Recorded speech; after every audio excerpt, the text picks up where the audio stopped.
Summer is almost over and I have a ton of basil growing out on my balcony, and so we are going to make pesto butter today. Step one is we need to go get a bunch of basil.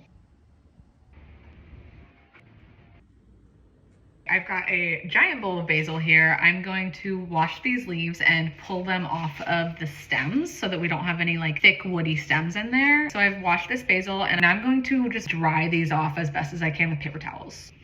If I owned a salad spinner, I would be using it now, but I don't. So I'm just gonna dry it with paper towels. I'm gonna set these aside, get our food processor. Now, can you make pesto by hand or without a food processor? Yes, absolutely. It's gonna take a lot longer, and doing it by hand is most likely not gonna come out quite as smooth. So if you have a food processor or even a blender, I highly recommend using it. You can always use a mortar and pestle. I'm going to really quickly toast some pine nuts. I should have done this earlier and I forgot. And if you've never toasted pine nuts, literally just in a pan, no oil or anything, over like medium-high heat, and just keep moving them. They'll eventually start turning a little bit brown. Just make sure you don't burn them. So 2 cups of basil, and I almost burnt the pine nuts. Pine nuts are toasted.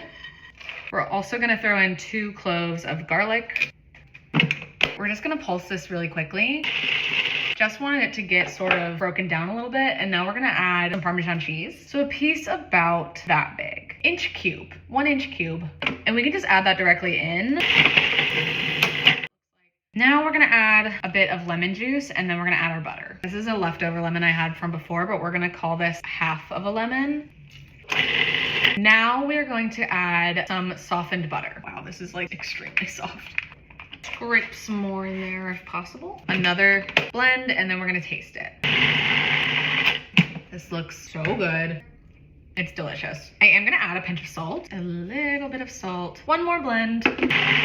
Gorgeous. Look at that. Now to store this, I'm just going to do it in one of my little deli containers. I absolutely love these. They're so versatile, but if you don't have them, you could store this butter in a traditional Tupperware. You could also roll it in parchment paper, just twist the edges, make like a stick of butter. You could also just put it back in its original foil if you wanted to do that too. Scoop it all in here. Look at that, beautiful. I am gonna have some on some noodles for lunch. I had a few tiny little basil leaves that didn't make it into the food processor, and isn't that the cutest thing ever? Okay, I just boiled up a little bit of angel hair pasta, mix it in with some of this pesto butter. It smells so good. It's so good. It would be so good on eggs, on toast, pretty much anywhere you like to have savory butter. Pesto butter is the answer.